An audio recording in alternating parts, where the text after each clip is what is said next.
এই মুহূর্তে আবহাওয়ার বড় খবর, 24 তারিখ থেকেই ভারী বৃষ্টিপাত শুরু হতে পারে দক্ষিণবঙ্গে, এমনটাই পূর্বাভাস আলিপুর আবহাওয়া দপ্তরের। অর্থাৎ ঘূর্ণিঝড় এক প্রকার আমাদের বাংলার দিকেই আসছে, তার ইঙ্গিত পাওয়া যাচ্ছে আবহাওয়া দপ্তরের লেটেস্ট গুরুত্বপূর্ণ আপডেট থেকে। ইতিমধ্যে ঝড় বৃষ্টি শুরু হয়েছে দক্ষিণবঙ্গের জেলাগুলিতে, বেশ কিছু অংশে কালবৈশাখের যে সম্ভাবনা ছিল সেটা কিন্তু আবহাওয়া দপ্তর ইতিমধ্যে জানিয়েছে। 50 থেকে 60 কিলোমিটার গতিবেগে ঝড় বৃষ্টি আশঙ্কা রয়েছে, যেটা ছিল আবহাওয়া দপ্তর বলেছিল, যেটা কিন্তু এখানে মুর্শিদাবাদ, নদিয়া, 24 পরগনা, হাওড়া, হুগলি, কলকাতার আশেপাশে হয়ে অন্যান্য জায়গাতে ছড়াতে পারে, সেই ইঙ্গিত কিন্তু ইতিমধ্যে আমরা উপগ্রহ চিত্রে দেখতে পাচ্ছি। পুরো বিষয়টি আলোচনা করব। ঘূর্ণিঝড় রিমাল পশ্চিমবঙ্গে এলে কিন্তু ব্যাপক পরিমাণে বৃষ্টিপাত হতে পারে, অনেক মিলিমিটার বৃষ্টিপাত হতে পারে। আমরা পুরো বিষয়টিকে আলোচনা করব। আপনার এলাকায় এই মুহূর্তে আকাশটা কেমন রয়েছে অবশ্যই কমেন্ট করে জানাবেন। ঝড় বৃষ্টি কোন এলাকাতে সবথেকে বেশি হবে, ভারী থেকে অতি ভারী বৃষ্টিপাত হতে পারে। ভোটের দিনে এই ঘূর্ণিঝড় রেমাল আছড়ে পড়তে পারে, অর্থাৎ যে ভোট রয়েছে ষষ্ঠ দফার 25শে মে, সেই দিনে কিন্তু ছাতা নিয়ে হয়তো ভোট দিতে যেতে হতে পারে। দিনভর আকাশ মেঘলা থাকতে পারে, তার মধ্যে 25 তারিখ থেকে 26 তারিখের মধ্যেই এই ঘূর্ণিঝড় ঢুকে পড়তে পারে। এখনও পর্যন্ত সেই রকমই খবরটা রয়েছে। পুরো বিষয়গুলোকে আপনাদের সামনে তুলে ধরবো। উত্তরবঙ্গে বৃষ্টিপাত, দক্ষিণবঙ্গে বৃষ্টিপাত, সব জায়গাতে বৃষ্টিপাতের কিন্তু পরিবেশ রয়েছে। জানাতে থাকুন আপনার এলাকায় বর্তমানে আকাশ কেমন রয়েছে, এবং এই মুহূর্তে যদি আপনারা কেউ ঝড় বৃষ্টি পেতে শুরু করেন সেটা কিন্তু কমেন্টে উল্লেখ করবেন। তো আমরা একে এক আলোচনা করছি, দেখতে থাকুন। দেখুন বন্ধুরা, ইতিমধ্যে আলিপুর আবহাওয়া দপ্তর জানাচ্ছে যে 24 তারিখ পর্যন্ত উত্তরবঙ্গে ঝড় বৃষ্টিপাতের পরিবেশ রয়েছে, তার মধ্যে 21 তারিখ পর্যন্ত সময়ের মধ্যে কোথাও কোথাও ভারী বৃষ্টিপাত হতে পারে। এদিকে গাঙ্গেয় পশ্চিমবঙ্গে দেখুন ভালো করে, এই যে 24শে মে আবহাওয়া দপ্তর বলছে যে দক্ষিণবঙ্গে ভারী বৃষ্টিপাত, বজ্রবিদ্যুৎ হতে পারে। এই ভারী বৃষ্টিপাত কিভাবে হবে, 25 তারিখের দিকে ঘূর্ণিঝড় চলে আসতে পারে, তার আগে থেকে যেহেতু মেঘ ঢুকে যাবে, ফলে কোথাও কোথাও হয়তো উপকূলবর্তী দুটি জেলাতে, মেদিনীপুর বা 24 পরগনার দিকে কোথাও কোথাও হয়তো ভারী বৃষ্টিপাতের ইঙ্গিত দিচ্ছে আবহাওয়া দপ্তর, এটা কিন্তু এখান থেকে বোঝা যাচ্ছে। এদিকে 20 তারিখে যে কালবৈশাখীর সতর্কতা দিয়েছিল আবহাওয়া দপ্তর, ইতিমধ্যে আমরা দেখতে পাচ্ছি স্ট্রং সারফেস উইন্ডের কথা বলেছে, অর্থাৎ এখানে 50 থেকে 60 কিলোমিটার গতিবেগে কোথাও কোথাও ঝড় বইতে পারে, এবং তার সঙ্গে বজ্রবিদ্যুৎ সহ বৃষ্টিপাত। 22 তারিখ পর্যন্ত বিক্ষিপ্তভাবে বৃষ্টিপাত চলার পর 23 তারিখ, অর্থাৎ 22 থেকে 23-এর মধ্যে বৃষ্টিপাত কমে যাবে, আর 24 তারিখে আবার বৃষ্টিপাত শুরু হবে। এই ব্যাপারটা কিন্তু রয়েছে। পঞ্চম দফার ভোটেও বৃষ্টিপাতের পরিবেশ, এবং তার সঙ্গে এখানে তো রাত পর্যন্ত সময়ের মধ্যে বৃষ্টিপাতের পর ধীরে ধীরে বৃষ্টিপাতের অন্যান্য ব্যাপারগুলি লক্ষ্য করা যাবে। আমরা আলোচনা করছি, সঙ্গে থাকুন। তো আমরা চলে এলাম উইন্ডের লাইভ স্ক্রিনে। ইতিমধ্যে আমরা দেখতে পাচ্ছি 25 তারিখ কিন্তু বঙ্গোপসাগরের উত্তর ভাগ উত্তাল হতে পারে, মৎস্যজীবীদের সতর্কতা থাকবে।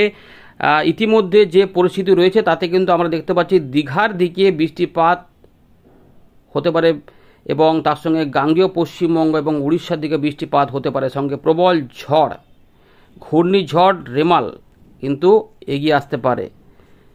কত কিলোমিটার পর্যন্ত এই ঝড়ের গতিবেগ হতে পারে, 105 থেকে 108-এর ঝাপটা বোঝা যাচ্ছে, তার মানে ক্যাটেগরি 2 বা ম্যাক্সিমাম 3ও হতে পারে। এখন প্রশ্নটা হচ্ছে যে এটা কি এই আপডেটটাই ফাইনাল থাকবে নাকি বদল হবে। দেখুন, যেটা আপনাদের বলছিলাম যে হয় উড়িষ্যা পশ্চিমবঙ্গ, না হলে সরাসরি পশ্চিমবঙ্গ, না হলে একটা অপশান আছে যে আমরা বিগত কয়েকটা ঘূর্ণিঝড়ে দেখেছি, প্রথম দিকে এরকম দেখালো, পরবর্তী ক্ষেত্রে বাংলাদেশের মুখও কিন্তু হয়ে যাচ্ছিল। তো এখনও সামান্য পরিবর্তন হতে পারে। 21 তারিখের দিকে আসলে বোঝা যাবে যে এটা কোন দিকে যেতে পারে এই আপডেটে, কারণ বৃষ্টিপাত হলে পরিবেশে একটু বদল হবে। কারণ 20 তারিখে ঝড় বৃষ্টির পরিবেশ থাকার কথা আমাদের বলেছিলাম, 20 থেকে 21 তারিখের মধ্যে। ইতিমধ্যে আমরা দেখতে পাচ্ছি যে কালবৈশাখী ঝড়ের কিন্তু ইঙ্গিত রয়েছে। তো 20 তারিখ থেকে 21 তারিখের মধ্যে বীরভূম, মুর্শিদাবাদ, নদিয়া, তার পাশাপাশি কিছুটা বর্ধমান, 24 পরগনা, হুগলি, হাওড়া, কলকাতা এবং গাঙ্গেয় পশ্চিমবঙ্গের অন্যান্য পশ্চিমের দিকের জেলাগুলিতেও বৃষ্টিপাতের পরিবেশ তৈরি হতে পারে। পরিবেশের যে সম্ভাবনা ছিল সেটা কিন্তু ইতিমধ্যে আমরা দেখতে পাচ্ছি। মেঘ উঠে বৃষ্টিপাত হয়েছে বেশ কিছু অংশে, বাকি অংশগুলিতে সম্ভাবনা জারি থাকছে। তো এইরকমভাবে 21 তারিখ পর্যন্ত কিছুটা পরিবেশ থাকবে, এবং এখানে কিন্তু বৃষ্টিপাত আসবে। পুরো বিষয়টি আলোচনা করছে, দেখতে থাকুন। বাংলাদেশের খুলনা, বরিশাল, তার সঙ্গে ত্রিপুরাতেও কিছুটা বৃষ্টিপাত হতে পারে। ত্রিপুরাতেও কিন্তু বৃষ্টিপাতের পরিবেশ থাকবে, তবে বিক্ষিপ্ত বৃষ্টিপাত হতে পারে। ঘূর্ণিঝড়ের প্রভাব কি ত্রিপুরাতে পড়বে? যদি বাংলাদেশে যায় তবেই ঘূর্ণিঝড় ত্রিপুরার দিকে বেশি প্রভাব দেখাবে, না হলে কিন্তু আমাদের গাঙ্গেয় পশ্চিমবঙ্গ সহ বিস্তীর্ণ এলাকাতে বৃষ্টিপাতের পরিবেশ থাকবে। তো এইভাবে কিন্তু 20 থেকে 21 তারিখের মধ্যে আমরা দেখতে পাচ্ছি গাঙ্গেয় পশ্চিমবঙ্গে বৃষ্টিপাত রয়েছে। উত্তরবঙ্গেও বৃষ্টিপাত থাকবে, উত্তরবঙ্গেও যেহেতু মেঘ হচ্ছে এবং সেখানে বৃষ্টিপাত হালকা থেকে মাঝারি মানের বৃষ্টিপাতের পাশাপাশি মাঝারি ভারী বৃষ্টিপাত হতে পারে। এইভাবে কিন্তু আলিপুরদুয়ার, কোচবিহার, জলপাইগুড়ির দিকে 21 তারিখ পর্যন্ত সময়ের মধ্যে, আসাম, মেঘালয় এবং তার সঙ্গে বাংলাদেশের রংপুর, রাজশাহী, ময়মনসিংহ এদিকে কিন্তু বৃষ্টিপাত থাকতে পারে। ঢাকার দিকেও বৃষ্টিপাত হবে। তো ইতিমধ্যে দেখুন ভালো করে যে মালদা, বীরভূম, মুর্শিদাবাদ, তার সঙ্গে ইতিমধ্যে বৃষ্টিপাত শুরু হয়েছে অনেক জায়গাতে। যারা যারা পেয়েছেন জানাবেন। এখানে মেহেরপুর রয়েছে, তো খুলনা বিভাগে রয়েছে যশোর, লোহগড়া, শৈলকুপা, খুলনা দিকে থাকবে। এছাড়া শান্তিপুর, নদিয়া, কৃষ্ণনগর, চাপড়া, মুরাগাছা, গুসকরা, বোলপুর, কাটোয়া এদিকে কিন্তু বৃষ্টিপাত রয়েছে। সিউড়ি, আসানসোল, দুর্গাপুর এদিকেও বৃষ্টিপাত পরবর্তী ক্ষেত্রে সম্ভাবনা জারি থাকছে। বর্ধমান, পূর্ব বর্ধমান, পান্ডুয়া, হুগলি হয়ে কলকাতা, হাওড়া, বজবজ, উলবেড়িয়া এদিকে কিন্তু বৃষ্টিপাত যাবে। তো আরামবাগ রয়েছে, বর্ধমান বা বাঁকুড়া, হুগলির আশেপাশে কোথাও কোথাও জোরালো বৃষ্টিপাত হতে পারে। বাঁকুড়াতে বৃষ্টিপাত থাকতে পারে, পুরুলিয়ার দিকে বৃষ্টিপাত হতে পারে, এমন কিন্তু রয়েছে। পুরুলিয়া এবং বাঁকুড়ার বিস্তীর্ণ অংশে বৃষ্টিপাত আসতে পারে এবং খড়গপুর, মেদিনীপুর, চন্দ্রকোনা, গোয়ালতোড়, তার পাশাপাশি ঝাড়গ্রাম, পূর্ব মেদিনীপুর এবং পশ্চিম মেদিনীপুর এবং দক্ষিণ 24 পরগনাতেও এই বৃষ্টিপাতের দাপট থাকতে পারে, কম বেশি করে থাকতে পারে। সুন্দরবনের দিকেও থাকতে পারে। তো এইরকম কিন্তু ব্যাপারটা রয়েছে। এবারে আমরা যেটা আমাদের দেখাবো, আলিপুরদুয়ার, কোচবিহার, জলপাইগুড়ি, রংপুর এদিকে, উত্তর দিনাজপুরে বৃষ্টিপাত রয়েছে। তো সিলেট, ময়মনসিংহ এবং ত্রিপুরা এদিকে কিন্তু মিডিয়াম টাইপের বৃষ্টিপাত হতে পারে বেশ কিছু অংশে, এই যে এইভাবে আসতে পারে। তাই এই 20 থেকে 21 তারিখের মধ্যে ত্রিপুরাতে কিন্তু বৃষ্টিপাত রয়েছে। যেটা দেখাচ্ছি দেখুন, আমরা দেখাবো ঘূর্ণিঝড় নিয়ে। খোয়াই, অম্বাসা, শিলচর বাজার, ময়নাগুড়ি, মগিয়াবাড়ি, উদয়পুর রয়েছে, বেলোনিয়া রয়েছে, দক্ষিণ ত্রিপুরা রয়েছে, কুমিল্লা রয়েছে, আগরতলা, এইগুলোতে বৃষ্টিপাত থাকতে পারে। ব্রাহ্মণবাড়িয়ার দিকেও বৃষ্টিপাত হতে পারে। সুতরাং ত্রিপুরার দিকে কিন্তু বৃষ্টিপাত থাকতে পারে। এবারে আমরা সরাসরি 22 তারিখ পর্যন্ত বৃষ্টিপাত বলেছে, তাই 21 তারিখ রাত থেকে উত্তরবঙ্গ সহ দক্ষিণবঙ্গের বেশ কিছু অংশে কিন্তু বৃষ্টিপাত আসতে পারে। বিশেষ করে বাংলাদেশ, পশ্চিমবঙ্গের, উত্তরবঙ্গের যে লাগোয়া দক্ষিণবঙ্গ রয়েছে আমাদের দক্ষিণবঙ্গের, মানে বীরভূম, মুর্শিদাবাদ, নদিয়া ওই সাইডগুলোতে কোথাও কোথাও মাঝারি ভারী বৃষ্টিপাত হতে পারে। তো এই এলাকাতে কিন্তু 22 তারিখ পর্যন্ত বৃষ্টিপাত সম্ভাবনা থাকার পর বৃষ্টিপাত কিন্তু কমে যাবে। এবারে আমরা ঘূর্ণিঝড় নিয়ে আলোচনা করছি। দেখুন এই মুহূর্তে আমরা যেটা দেখতে পাচ্ছি, এটা কোন মডেল আছে একবার দেখে নিই, ECMWF। তো 23 তারিখকে দেখা যাচ্ছে যে এখানে কিন্তু আরেকটু বদল হচ্ছে, মানে 22 তারিখ থেকে 23 তারিখের মধ্যে মধ্য বঙ্গোপসাগরে ঘূর্ণিঝড়ের প্রক্রিয়া শুরু হয়ে যাচ্ছে বিরাট আকারে, এবং এটা কিন্তু সরাসরি উত্তর ভাগে প্রথমে যাবে বলছে। একটু করে বদল হচ্ছে আস্তে আস্তে। দেখুন আগের আপডেট থেকে একটু করে বদল আসছে। এইটা উত্তর মানে মধ্য বঙ্গোপসাগর পর্যন্ত উত্তর দিক বরাবর এগিয়ে যেতে পারে। এরপরে উত্তর বঙ্গোপসাগরে মৎস্যজীবীদের কিন্তু 23 তারিখ থেকে আশা করি সতর্কতা জারি হয়ে যাবে। তাই 23 তারিখেই মধ্যেই কিন্তু মৎস্যজীবীদের সমুদ্র উপকূলে ফেরত আসার নির্দেশ জারি হয়ে যাবে, সেটা আমরা জানাবো আর সরকারি আপডেটটা বেরোলে। তো 24 তারিখ আমরা দেখতে পাচ্ছি সমুদ্র উত্তাল হয়ে যাচ্ছে এবং জলোচ্ছ্বাসও কিন্তু ভালোই থাকবে, এবং এটা 24 থেকে 25 তারিখের মধ্যে দেখা যাচ্ছে যে একদম উপকূলবর্তী এলাকাগুলোতে ঝড় বৃষ্টি শুরু করে দেবে। বাংলাদেশ রয়েছে, বাংলাদেশের উত্তরটা, তার মানে বাংলাদেশের প্রভাবটা পড়বে চট্টগ্রাম, বরিশাল এবং খুলনা বিভাগের সুন্দরবন এলাকা পর্যন্ত বিস্তীর্ণ এলাকাতে কিন্তু এই ঝড়ের প্রভাবটা থাকতে পারে যদি এই দিকে যায়। আর যদি কোনো কারণে বদল হয়ে বাংলাদেশের দিকে যায়, তাহলে কিন্তু বাংলাদেশ এবং ত্রিপুরার দিকে প্রচুর পরিমাণে ঝড় বৃষ্টি হবে। আপাতত কিন্তু বিরাট আকারের ঝড় আকার নিয়ে কিন্তু কলকাতা, হাওড়া, হুগলি, 24 পরগনা সহ দেখুন মালদা সহ বিভিন্ন এলাকাতে কিন্তু এর প্রভাব থাকবে। উপকূলবর্তী 2-3টি জেলা প্রবল বৃষ্টিপাতের এবং ঝড়ের কবলে পড়ে যেতে পারে, ক্ষয়ক্ষতির আশঙ্কা থাকছে।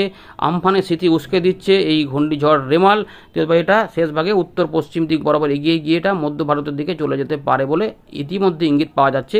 এটাই আমরা একটু দেখে নিই অন্যান্য বিষয়গুলি, এর ফলে কত মিলিমিটার বৃষ্টিপাত হতে পারে, সেটা বৃষ্টির পরিমাণটা। তো ইতিমধ্যে আমরা যদি ট্র্যাকটা দেখি তাহলে কিন্তু এইভাবে এটা যাবে, মানে এই যে 12 ঘন্টা 24 ঘন্টা দেখছেন, তারপর 3 দিন পর থেকে এইখানে বৃষ্টিপাত দেখুন বাড়ছে। এই যে ট্র্যাক তৈরি হচ্ছে আস্তে আস্তে, পরের 5 দিনে গেলে এইভাবে একটা ট্র্যাক তৈরি হচ্ছে, এবং পরের 10 দিনে গেলে এটা এইভাবে একটা ট্র্যাক তৈরি হচ্ছে। অর্থাৎ এই দিক দিয়ে এটা এভাবে দেখুন যাওয়ার একটা ট্র্যাক পাওয়া যাচ্ছে। এটা ECMWF মডেলে দেখতে পাচ্ছি। এবং এর সঙ্গে আমরা এটা দেখবো যে বৃষ্টির পরিমাণ, এটা অনেকে বলছেন যে বৃষ্টির পরিমাণ কীরকম পরিমাণ বৃষ্টিপাত হতে পারে, প্রচুর পরিমাণে হবে না মোটামুটি বৃষ্টিপাত হবে, কীরকম বৃষ্টিপাত। ঘূর্ণিঝড় হওয়া মানে তো বিশাল বৃষ্টিপাত হবেই। তো বৃষ্টির পরিমাণ মোটটা যে আমরা পেয়ে গেলাম। তো বৃষ্টিপাত দেখুন এইভাবে প্রথমে দেখুন এই যে কীরকম বৃষ্টি রয়েছে 12 ঘন্টার মধ্যে। আমার এখন যে বৃষ্টিপাতের পরিবেশ এদিকে বেশি, 24 ঘন্টার মধ্যে কিন্তু দক্ষিণবঙ্গে বৃষ্টিপাত রয়েছে।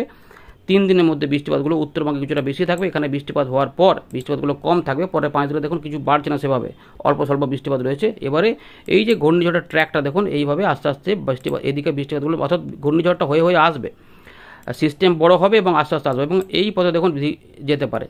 এখানে মিলিমিটার আমরা মাপবো যে কীরকম মিলিমিটার বৃষ্টিপাত দিতে পারে। এটি উড়িষ্যার দিকে আমরা দেখতে পাচ্ছি যে 300 মিলিমিটার প্লাস বৃষ্টিপাত উড়িষ্যাতে চলে আসতে পারে এমন সম্ভাবনা। এদিকে এলাহাবাদের দিকে 400 মিলিমিটার পর্যন্ত বৃষ্টিপাত ঘটিয়ে দিতে পারে, এত বৃষ্টিপাত।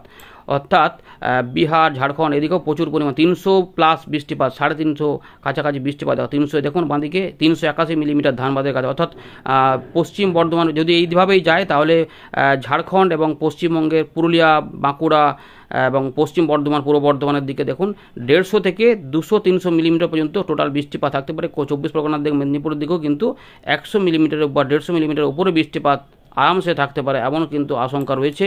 উত্তরবঙ্গেও বৃষ্টিপাত রয়েছে আগামী মোটামুটি 5 দিনের মধ্যে, মোটামুটি 91, তাহলে পরের 10 দিনের মধ্যে আরও যেটা দেখা যাচ্ছে যে এখানে 162, মোটামুটি 100 মিলিমিটার বৃষ্টিপাতের আশেপাশে কিন্তু আমাদের এইগুলোতে বৃষ্টিপাত হতে পারে। তো ত্রিপুরার দিকেও কিছুটা বৃষ্টিপাত রয়েছে, কিন্তু আবহাওয়া পদ্ধতিতে যদি পরিবর্তন হয় তাহলে কিন্তু এটা অন্যরকম হবে। দেখি আমরা জিএফএস মডেলে কী বলছে, এখনও কি একই রকম থাকছে না তারতম্য চলে আসছে? জিএফএস মডেল আবার আপডেট কিন্তু বদলে গেছে, অর্থাৎ এখনও কন্ট্রাডিকশান। এইটা বলছে জিএফএস মডেল বলছে অন্য কথা, এই দিক দিয়েই আসবে, কিন্তু আন্দামান সাগর হয়ে এটা মায়ানমারের পাশ দিয়ে এটা মায়ানমার এবং চট্টগ্রামের দিকে গিয়ে ত্রিপুরার দিকে চলে যেতে পারে, সেক্ষেত্রে পশ্চিমবঙ্গ বেঁচে যেতে পারে। তো আবারও কিন্তু বদল, আপডেটে আবার নতুন করে বদল। আমরা একটু দেখে নিচ্ছি জিএফএস মডেলটাতে কী আসছে, এটা কোন মডেলের জিএফএস মডেল কী বলছে। জিএফএস মডেল বলছে 22 থেকে 23 তারিখের মধ্যে নিম্নচাপ থেকে এখানে পূর্ব মধ্য বঙ্গোপসাগরের কাছে আন্দামান সাগরের পশ্চিম দিকে, উত্তর পশ্চিম দিকে কিন্তু এখানে ঘূর্ণিঝড় এগিয়ে যেতে পারে, এবং 25 তারিখ থেকে দেখা যাচ্ছে যে ঘূর্ণিঝড় মায়ানমার উপকূল ধরে এটা সিটুই কাছাকাছি ধরে এটা 26 তারিখের আশেপাশে চট্টগ্রামের মধ্যে বরিশালে ঢুকে পড়তে পারে এবং বাংলাদেশে চলে যেতে পারে, এবং তারপর এটা উত্তর পশ্চিম দিক বরাবর এগিয়ে যেতে পারে, এবং তারপরে ঢাকা, খুলনা হয়ে পশ্চিমবঙ্গের দিকে বৃষ্টিপাত ঘটাতে পারে, এরকম কিন্তু আশঙ্কা রয়েছে। অর্থাৎ এই রকম একটা নতুন আপডেট, অর্থাৎ একটা আপডেট বলছে যে পশ্চিমবঙ্গে সরাসরি, আর একটা আপডেট বলছে যে ঘূর্ণিঝড় বাংলাদেশে প্রবেশ করে যেতে পারে। এই আপাতত রয়েছে, এতে পরিবর্তন হলে আমরা জানাবো। তো কালবৈশাখী ঝড়ের যে ব্যাপার রয়েছে সেটা কিন্তু ইতিমধ্যে আমরা দেখতে পাচ্ছি, ঝড় বৃষ্টি নিয়ে পশ্চিমবঙ্গে এখানে থাকতে পারে।